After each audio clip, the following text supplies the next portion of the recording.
This chapter includes violence and gore and is not suitable for children.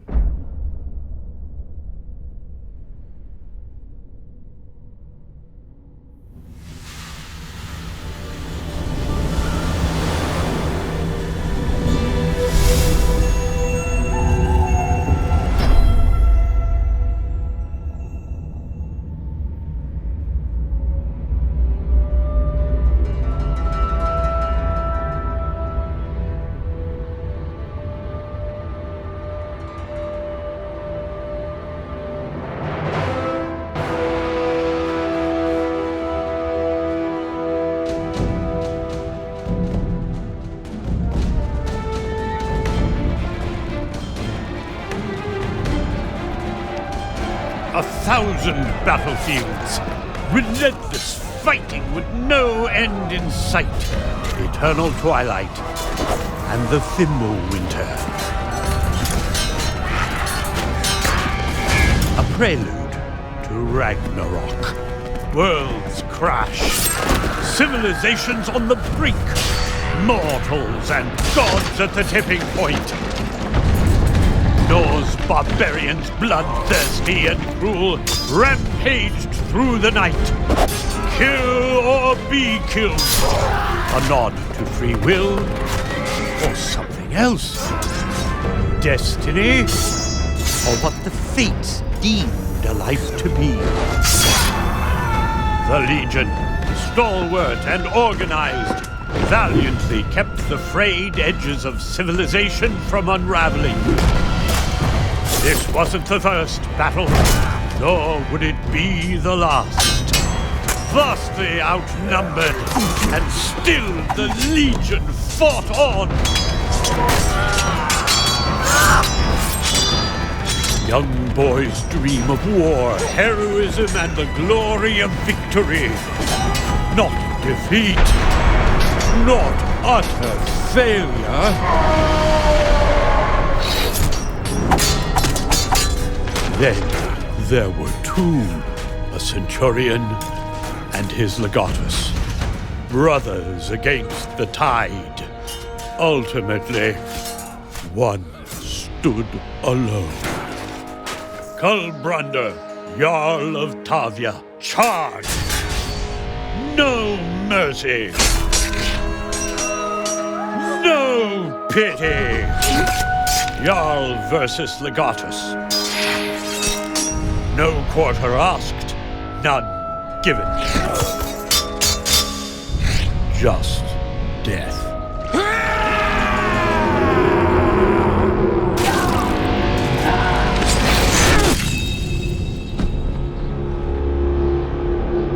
The battle was over.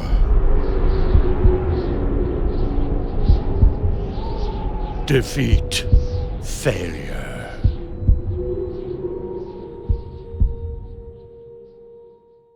The gods removed their pieces from the field.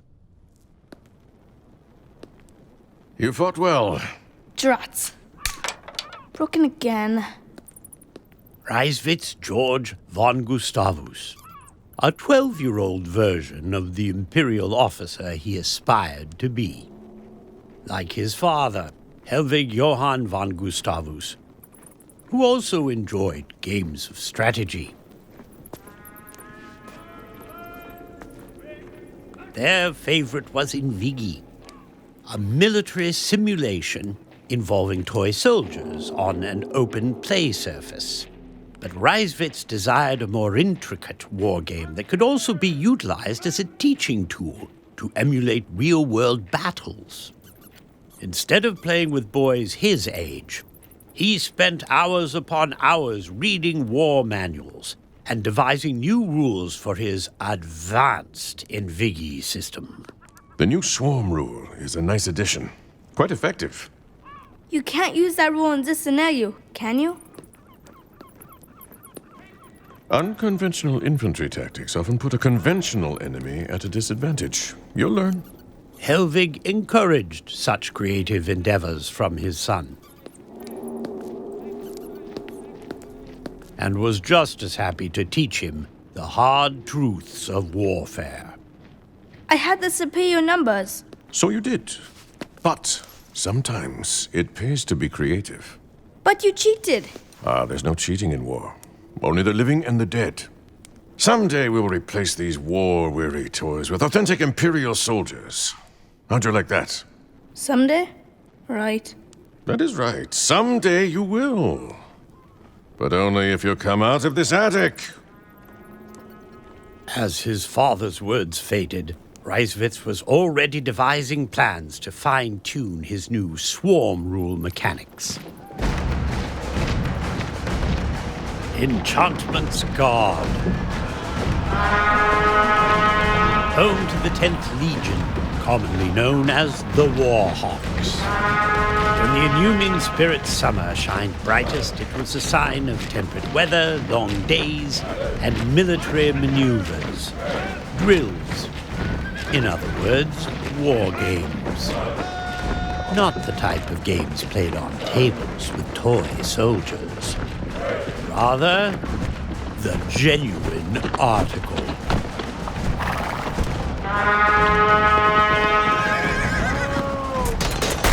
Move it, assholes and elbows!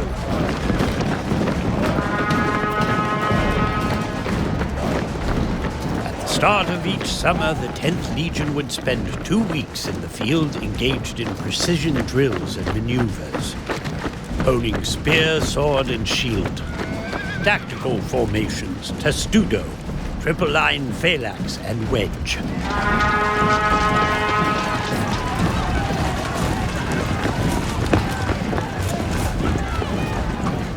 Enchantment's Guard shook under the full strength of the assembled 10th.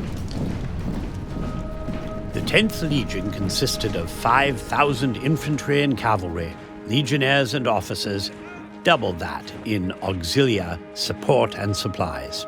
The Empire had 20 legions, including the Imperial Guard in Saratov, each stationed around the world to maintain security and imperial dominance while keeping the local kingdoms in check. Emperor Cordava's legions were the most powerful military on Chaldea, striking fear in the most hardened soldiers, human, orc, or otherwise. The sight and sounds of the entire Legion in formation filled Reiswitz with awe. So much power and responsibility commanded by one man, his father, the legatus of the 10th Legion.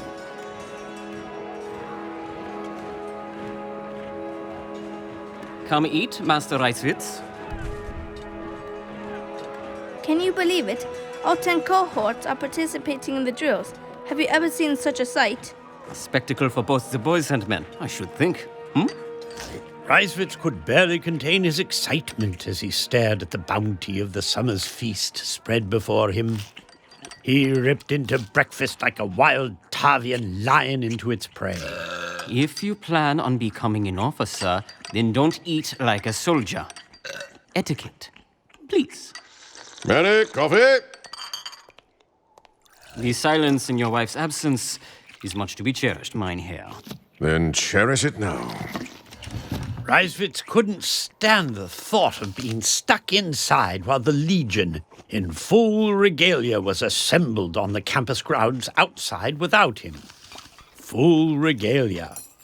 A term he had once overheard a centurion use, only fueled his imagination that someday he might lead the entirety of the Legion, just like his father.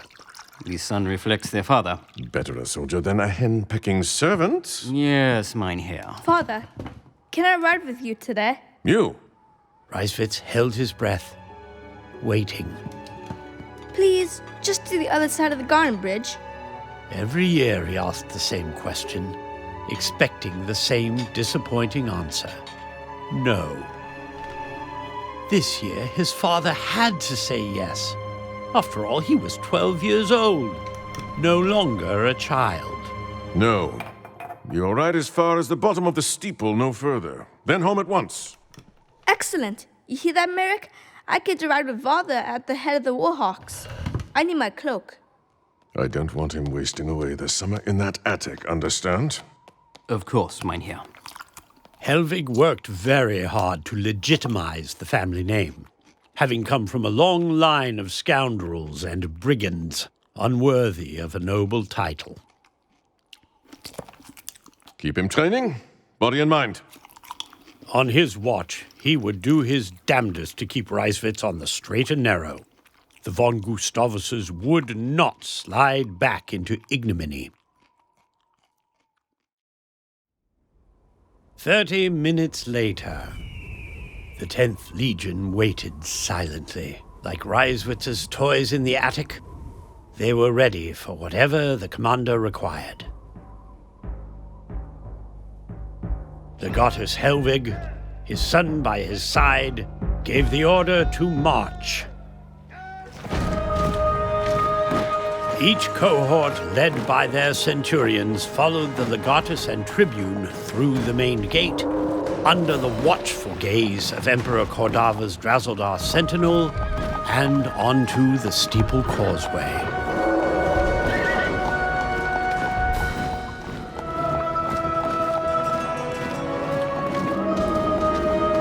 Reiswitz beamed, imagining himself finally leading his own real-life soldiers to war.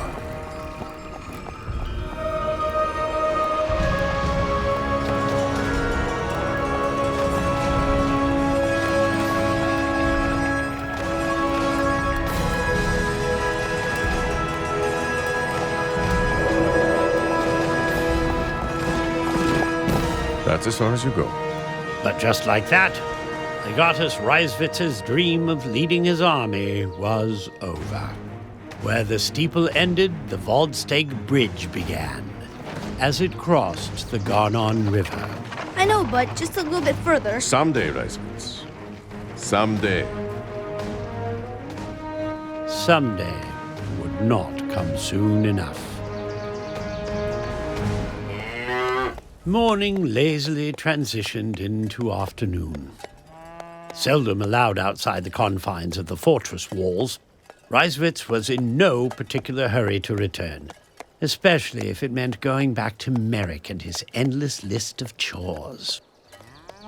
Elements of his new swarm rule didn't work as he intended, so he spent the day in contemplation, rethinking his dice-rolling tactics and their myriad possible outcomes. Formation of new rules meant play testing. And for Reiswitz, play testing equaled happiness. The sounds of familiar voices suddenly crackled in the air, shattering his solitude. My God, it's Reiswitz playing with his toys. A fortress the size of Enchantment's Guard required an army of support staff. Servants, retainers, cooks, professional tradesmen, artisans, and laborers. The town of Berstadt resided within the fortress's protective walls, near the harbor where the staff lived and raised their families. And where there were families, there naturally were also children. And bullies. Like Druckfred. Look at that stupid red cape. Reiswitz thinks he's in the Legion. Hey! What the hell's this? It's important. Give it back. Ew, important is it? Use a colored string to measure a short That rules for a war game. Say rules for a war game. You know what the only rule of war I've ever heard is Rise tits? Ah, okay. What's the only rule of war a doomclap like you ever heard? Weak shits die.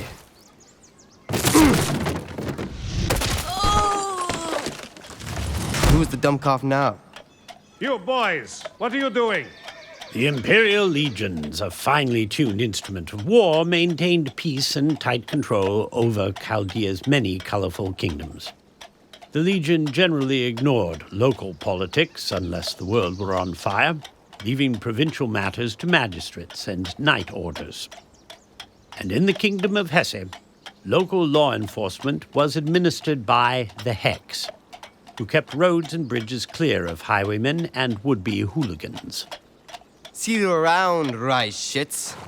Sir Werner was a longtime friend of Helvig, and this incident would no doubt get back to his father.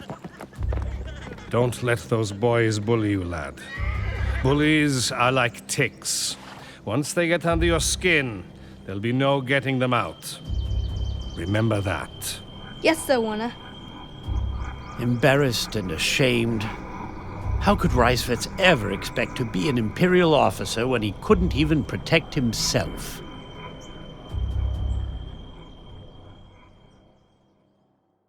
Sometime later, the confrontation with Druckfred still weighed heavily on his heart. He just wanted to be left alone. Where have you been? You were told to come home straight away. Well, I'm home now. Luckily, he had a friend to help take him away, to leave all his troubles behind. An old companion, a Drazeldar. Whenever Reiswitz approached the Drazeldar, it made everyone nervous. Career soldiers and house stewards alike. What has your father said about playing with the Drazeldar? I can't remember. Take me up! Drazeldar are not playthings! A few years back, when he was still knee-high to a fairy, Reiswitz fell while playing, scraping both knees and bruising his head. No one knew why, but upon hearing the boy's quiet sobs, the Drazeldar moved, helping the boy gingerly to his feet. Drazeldar did not move, understand? Ever. Drazeldar were sentinels, guardians, directed by Emperor Cordava to protect valuable Imperial assets. There were 100 in total dispersed around the world. This particular Drazeldar had stood in front of the main gate of Enchantment's Guard for 16 years, not once leaving its station. Until that day.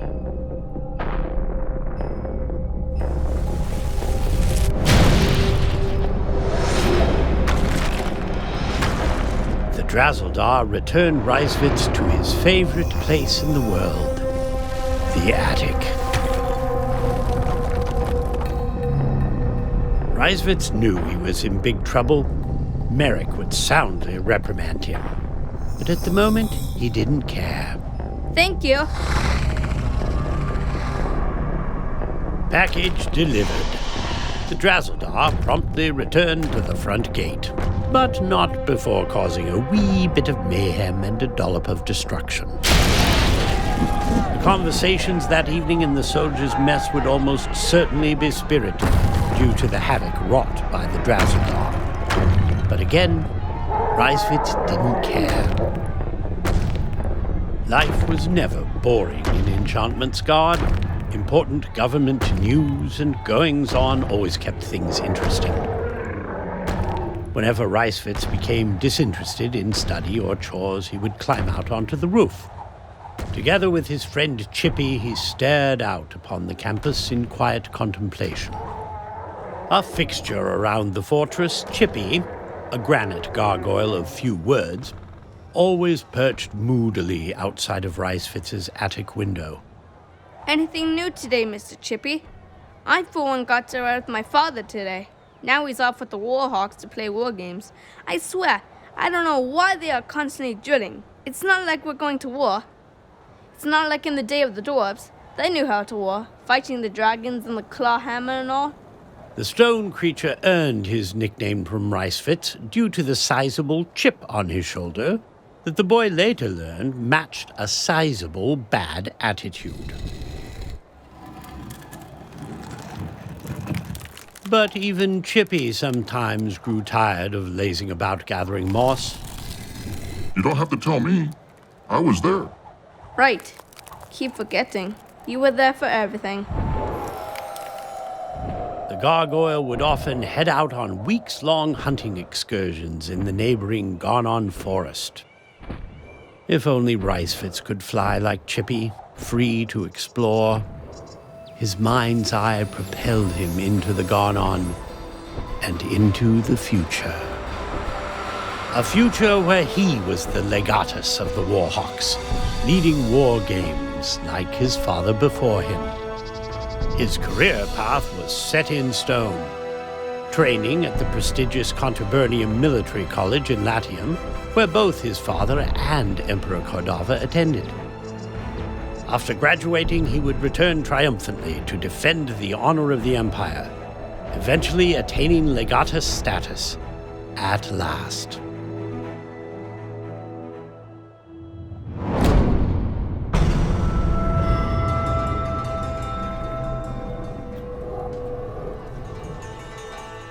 "20 years later, as Reiswitz had imagined, so had it occurred.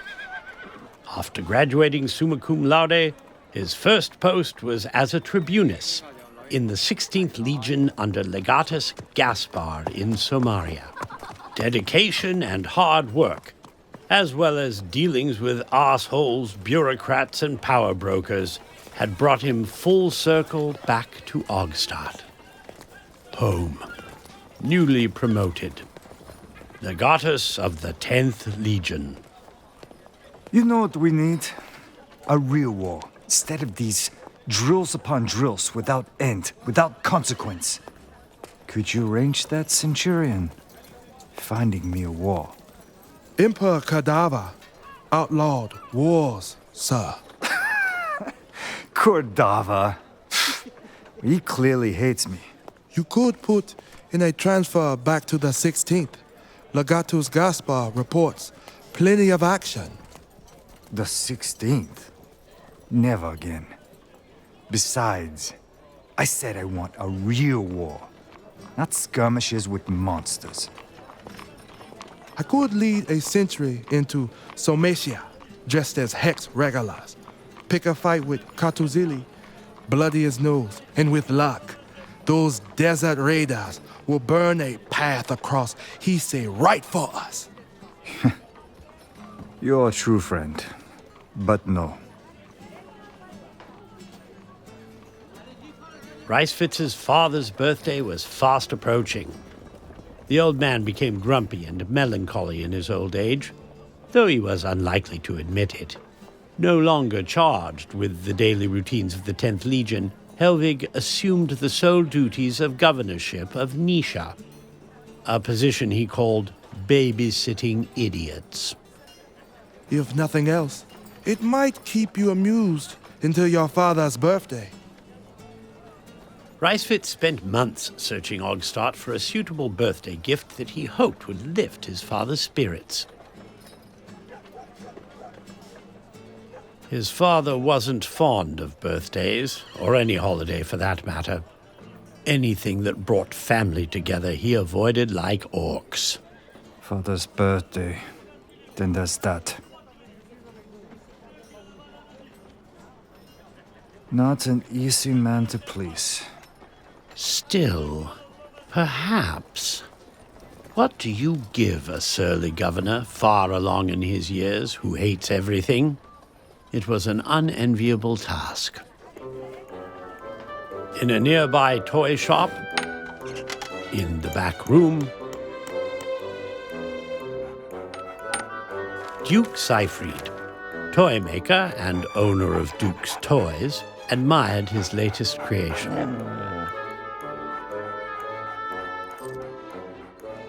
A diorama of Ogstad, his home for some 70 years. The city, that is, not the diorama. Dedicating his life to the creation of toys had brought him immense satisfaction. He delighted in sharing his craft with all those who relished playing with such things. Hutch, what you think? Pudge enjoyed Duke's toys too, droolingly so.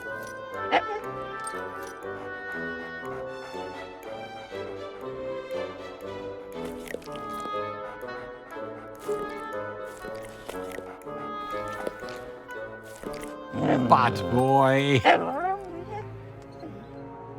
Paczek another one, Liebchen.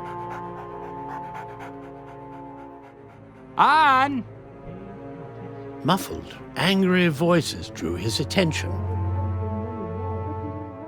Outside, two people were in the midst of a heated quarrel. one of those involved in the dispute was Duke's wife, Anne. What's going on? Tell your wife it does no good to argue with the tax collector. It's extortion. Slander. You're not to speak to my wife. Tax collectors were despised the world over. Ogstad was no exception. And no Ogstad tax collector was more despised than Arvo Findert, a minor Hessen official who always took great pleasure in the pain and suffering of those who couldn't pay the government-mandated tax. It's okay. I'll handle this. Anne certainly didn't deserve such cruelty.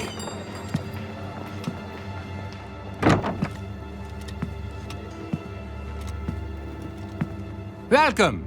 Everything's on sale. Just so you know.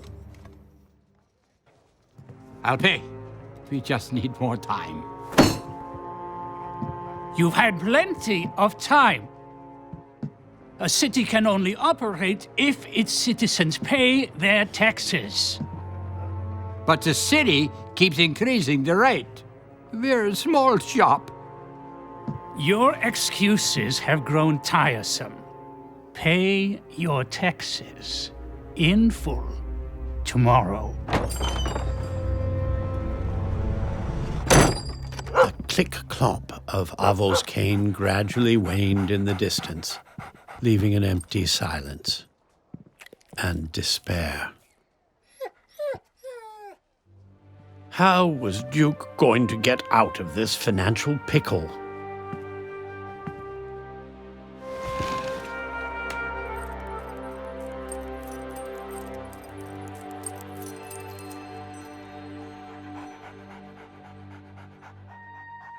The tax increase affected everyone, including his customers, who had to tighten their purse strings.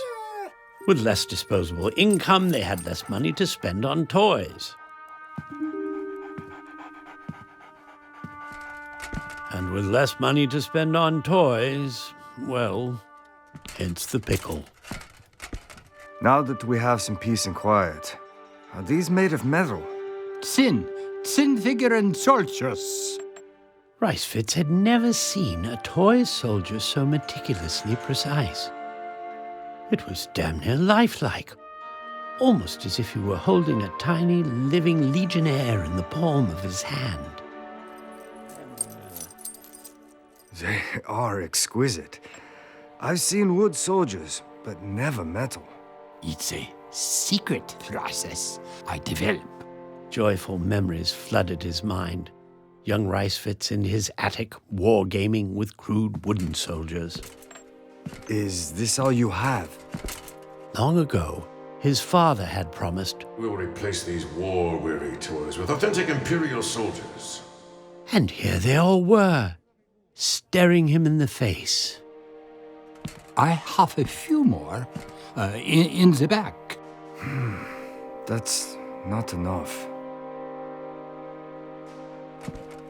How many do you need? 1,000. 1,000? 240 soldiers.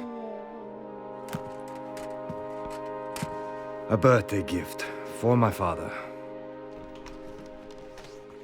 I would love to fill your order, but I don't have any more. Can you make more? Well, yeah, but it will take time. I can pay a deposit now to cover costs of material and cane-wielding officials, and the rest upon completion. Deposit? Taking deposits wasn't exactly part of Duke's business practices, but in this case, he was more than happy to oblige. Reiswitz spent a good hour providing painfully precise instructions regarding the two armies he wanted, Imperial Legionnaires and Akkadian Kurubuti. And when he was quite sure Duke understood what was required, he handed over a leather pouch brimming with silver pfennigs. Enough coins to raise an army. An army of Zinfiguran soldiers.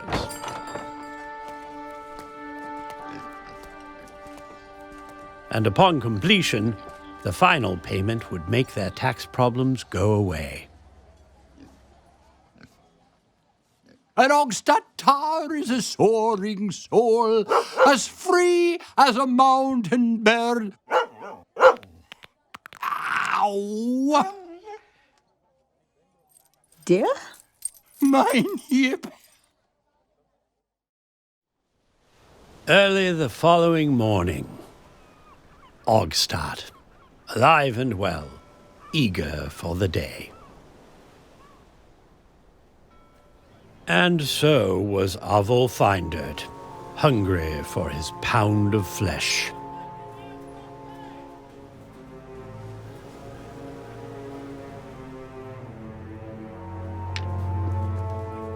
Hard-working folk shuddered and looked away.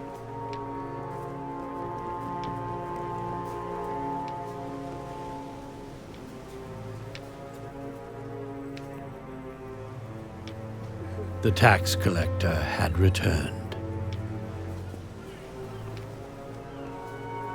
But something had changed.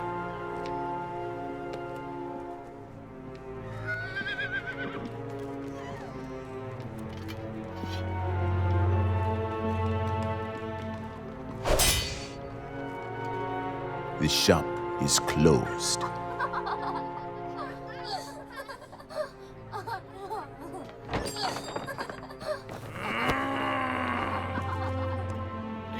You said the shop was closed. To you. Like a phoenix egg of legend, it appeared the legatus's purchase came with a surprise.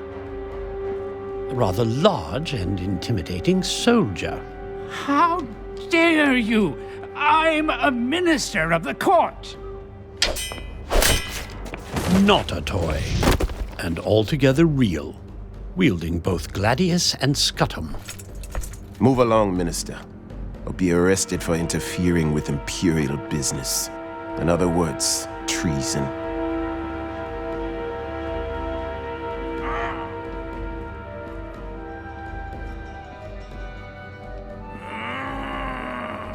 Treason, that is ridiculous. This shop is under the protection of the 10th Legion. Unlike your knack.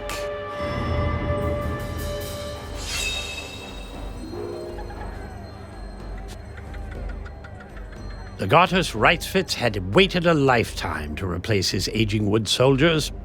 He wasn't going to let anything jeopardize his father's birthday present, especially a bully. Reiswitz hated bullies. Reiswitz's army was easily the single largest project the couple had ever attempted, and they were ready and willing to do the best job they could.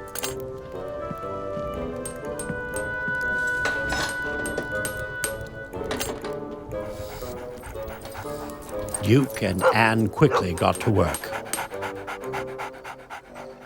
7 Enumians later, 48 long days and nights toiling over molds and paints. Finally, the toy makers stood before their assembled army. Proud parents. It's the best work you've ever done. We've ever done. The team! Enchantment's God, later that same evening. Enumian spirits went about their nightly rituals, while the ancient dwarven bastion below slept restlessly like a hibernating giant on the eve of Ragnarok.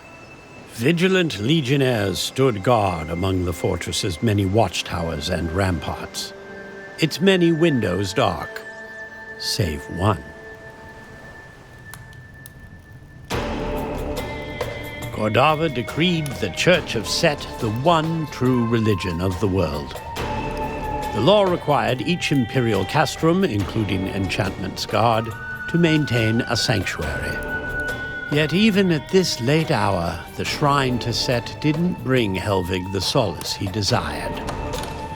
His anxiety surged as he braced himself for an annual event. Still clinging to your master's snake cult, eh, man? Just as you cling to life despite my dogged prayer. You have not completely soured me on this world just yet. I persist if only for these signature moments. Frau. Irmgard von Gustavus. Every year, the matriarch of the von Gustavus family took great risk, leaving the safety and comforts of her home to make the perilous trek to wish her dear husband the greatest of cheer on his blessed day.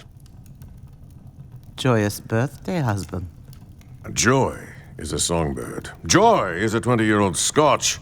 Joy is my consort's tombstone. Oh, dueling with words. Not your strong suit, Helvig. Your jibes don't jab, they tickle. If you intend to inflict damage, consider using a sword instead. And how was your annual pilgrimage from the lair? Uneventful. Traveling along the Ghana no longer as adventurous as it once was.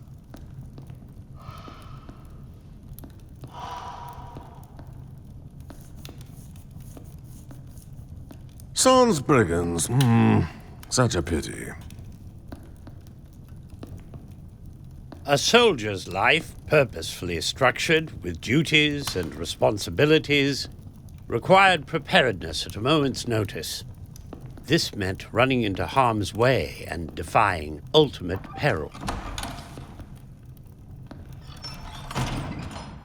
These things were easy, though. Helvig would have happily fought in 100 Akkadian battles than confront his prickly marriage one more day. And how fares our son? He succeeds despite our failures. His absence has left a breach in my heart, cracked and aching. How long must he labor abroad in the service of the Emperor? Why, he secured a transfer and returned to Hesse last year. Reiswitz is home, here, now. Is your hatred for me so deep you couldn't send a messenger? Take me to him now. A creature of habit and obligation, Helvig carried the burden as required. It's my birthday. Why should we both be made to suffer? You do know why I cherish these birthdays so. To grind my loins in of ice? Oh, Helvig, I simply wish to see you wither and die. To see the fruits of my labor paid off in full. I'm not dead yet. Yes, but death lingers by your doorstep. Should he knock, I can only hope to be there. Turn the knob and let him in. I would welcome your embrace, here, now.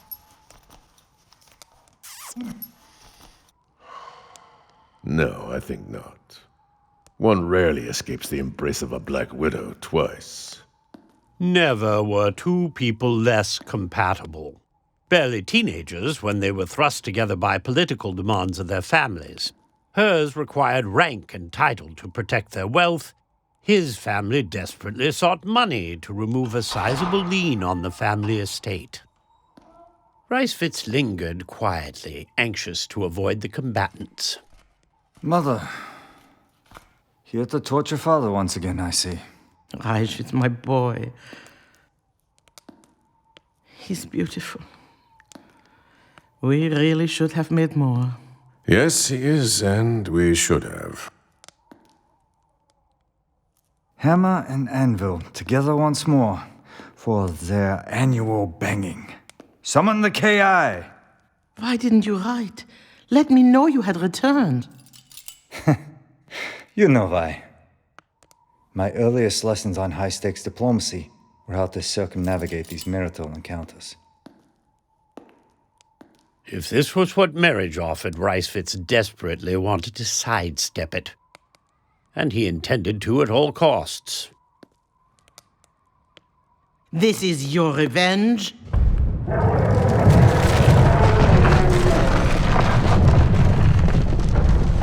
The Drazeldar's primal bellow shook Enchantment's guard. It had been 40 years since Cordava rose to Emperor of the world. 40 years of peace and prosperity. 40 years of Drazeldar's sentinels standing quietly resolute, guarding the world. At the main gate, the Drazuldar's voice exploded again and again, its primal wrath breaking eardrums and shattering windows. It crushed legionnaires into bloody pulp.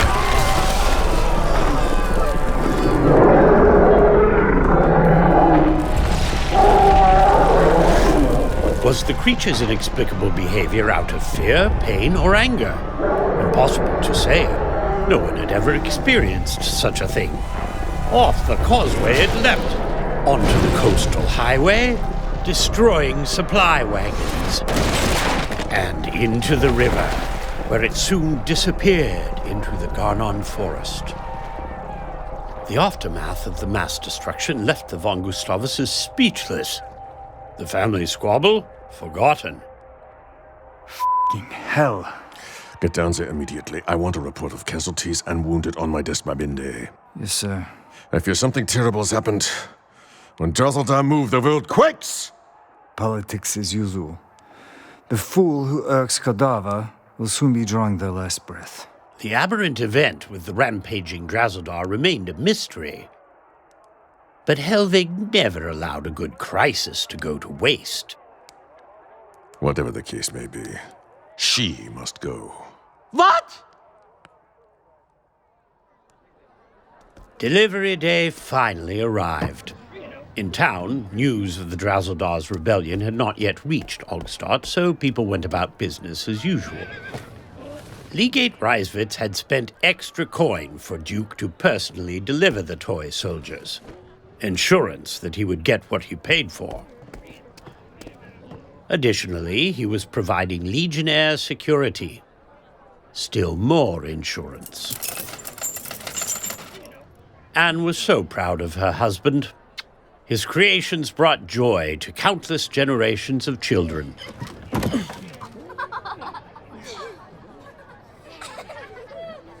They will love your creations. But selling toy soldiers to actual soldiers, the governor, no less? This was new territory. You must present this to the sentry at Enchantment's Guard main gates to gain access. Of course. Thank you. Later, as the sun rose steadily overhead, Duke and Pudge left the hustle and bustle of Ogstadt's thoroughfares, heading north, traveling the serene countryside of the Imperial Coastal Highway.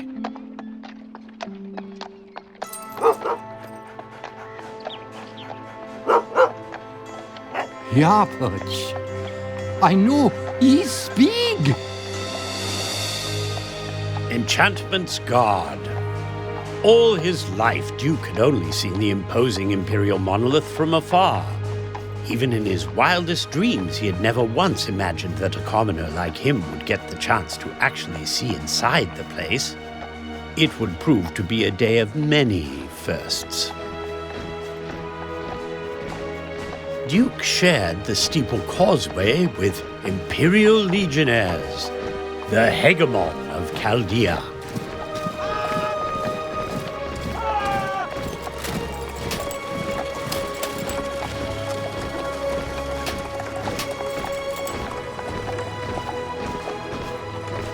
At the main gates, Duke presented himself as instructed. I have meeting with Reiswitz. However, even with a letter of introduction,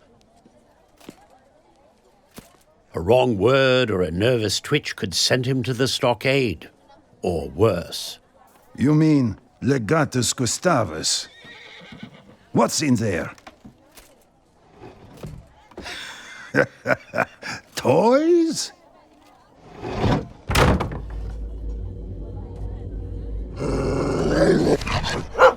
It took more than big walls, weapons, and armor to intimidate Pudge.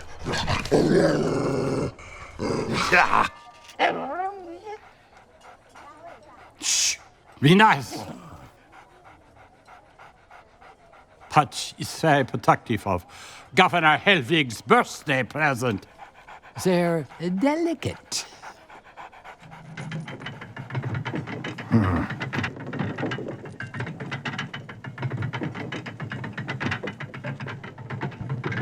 Move along. Duke gained entrance to the inner courtyard.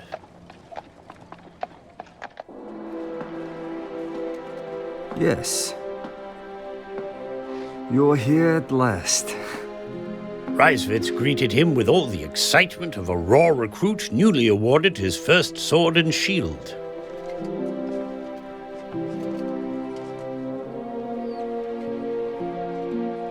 Hurry, bring the crates inside. My father has eyes everywhere.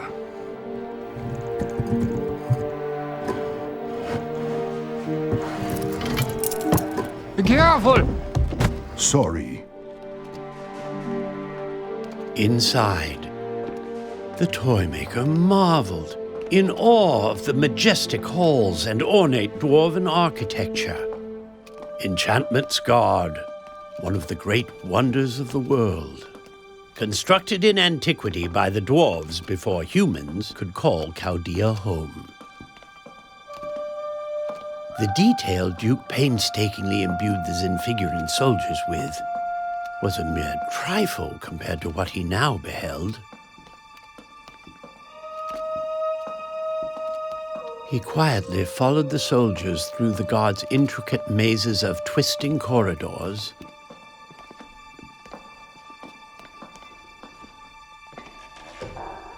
until finally arriving at their destination. The War Room. Brilliant, isn't it? Reiswitz reverently removed each figurine and placed it in its hallowed position on the large table. Although worlds apart, the two men weren't so different after all, each with their favorite places of retreat. Duke had his back room and his diorama. Reiswitz had his war room and his table. With the armies finally assembled, others arrived, while Duke was relegated to waiting outside. But for what? All of Reiswitz's planning came to this.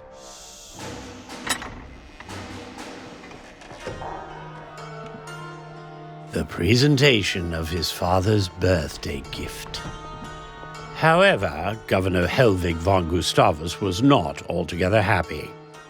Agitated was more like it. Better not be a goddamn surprise party. It's your birthday. How could it possibly be a surprise? I hate ambushes. Okay. Ready? No! Happy birthday, Father.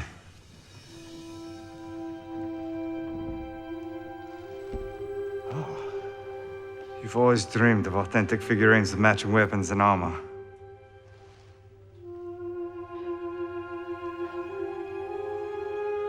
Who made this?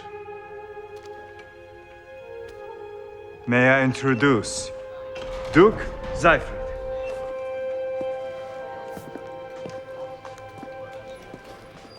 Mein Herr, it is an honor. I see.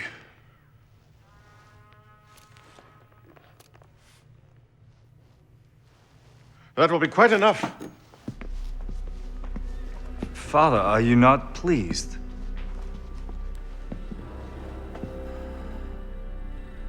For going on 10 years, my son and I have played war games. But I have never ever seen anything like this. If I have failed you, I apologize. Failed me? I salute you, sir. These are simply wonderful. Thank you, mein Herr.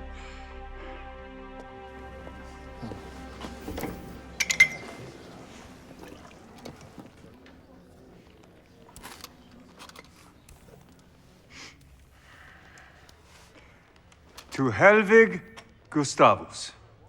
To Helvig Gustavus.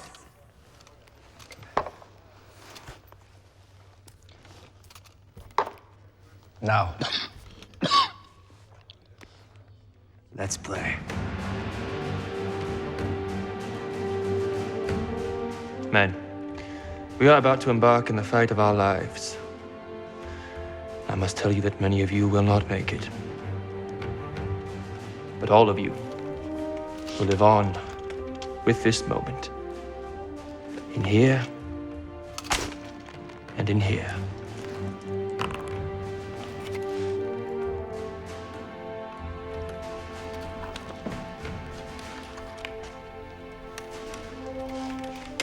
When the 10th attacked Arcadia, they weren't prepared to meet such seasoned troops. You mean a superior military force commanded by women? Yes, of course.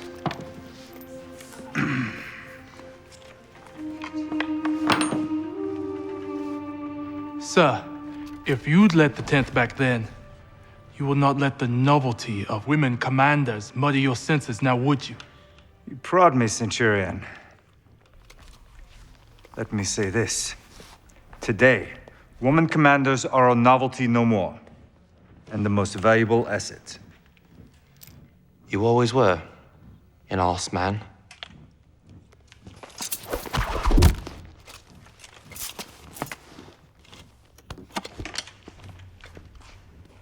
Careful not to piss your pants, Stepper.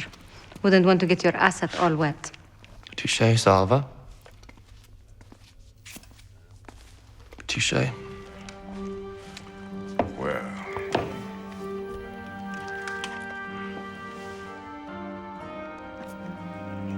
I move against your flank.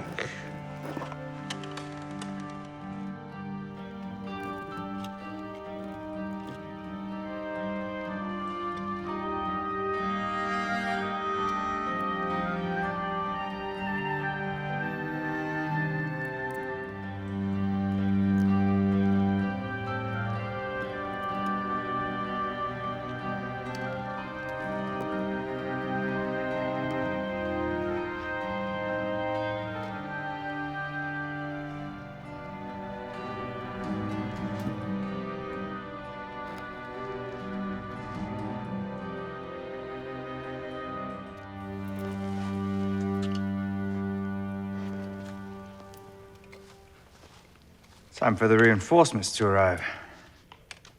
Hartman, bring us the Praetorian Guard. Top shelf, third from the right. Is this some kind of elaborate Invigi match? It's a war simulation. These soldiers that you so diligently created represent actual units in the field on that very day.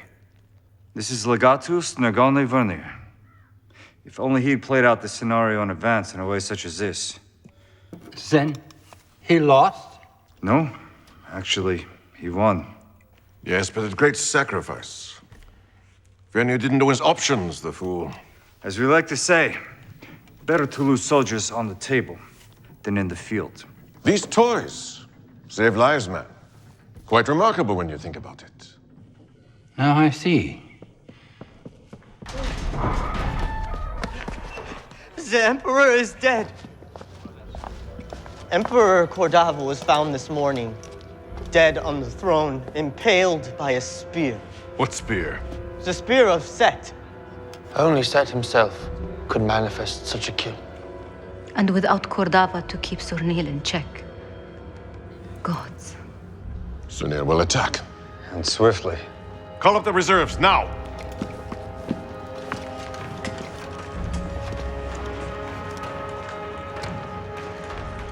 War is coming. We must be at our best, prepare for the worst. Nisha's plan to destroy humanity has taken root. I hate surprises.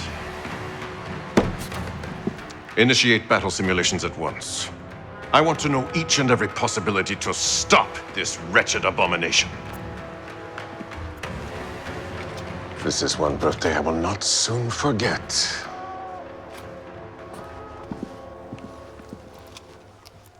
The Emperor and your father, they were friends.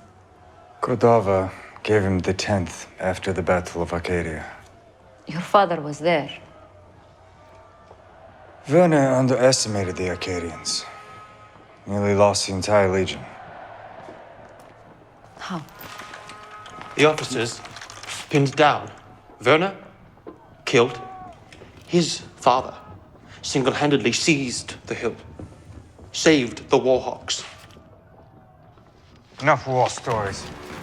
40 years of peace is officially over.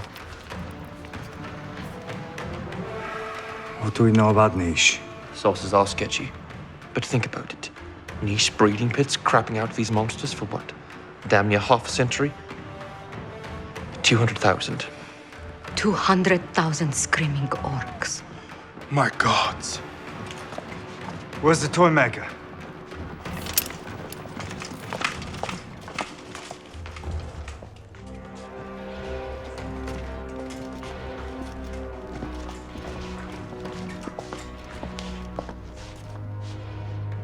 Mein Herr, I'm not of any use here.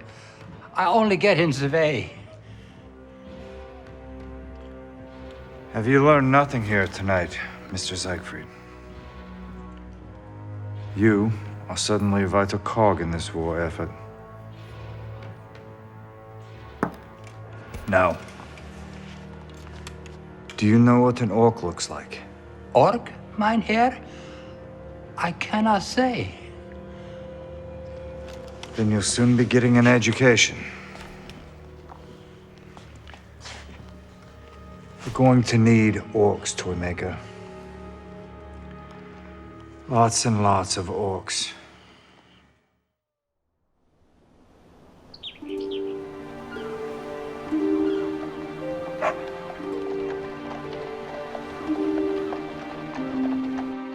The following morning, Duke meandered through the all-too-familiar Ogstadt streets.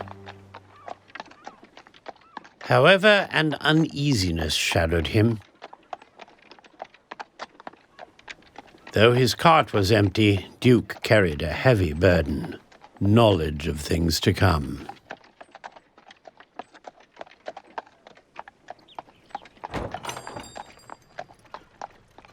Anxious and exhausted, Anne waited patiently for her husband's return. How did it go? I have good news, bad news, and ambivalent news. What? They love the soldiers. Paid in full. Got a bit of a bonus even. That's wonderful. The bad news? Emperor Kotava was assassinated. We're going to war. No, this can't be. This is the ambivalent part. But I suppose nothing better for the economy than a good war. By the way, what's the color of an orc? And that's how a humble toy maker helped change the course of history.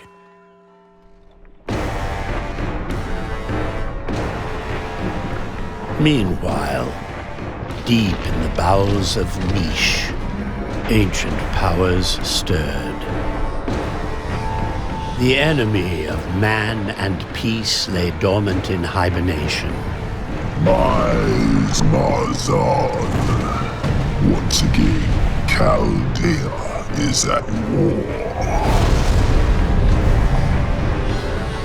A mechanism of chaos. From the time of the Clawhammer War.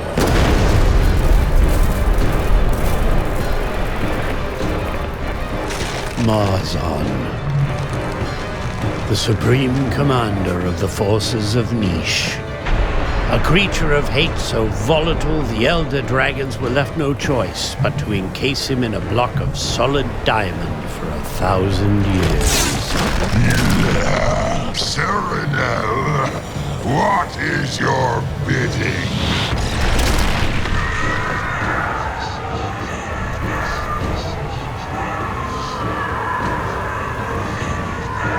Take Raleigh. I've prepared an army to meet you. Emperor Cordava is dead.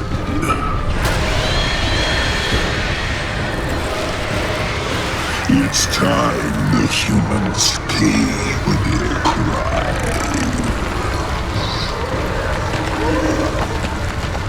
What happens to an empire when the God Emperor dies? Chaldea would soon despair at the answer.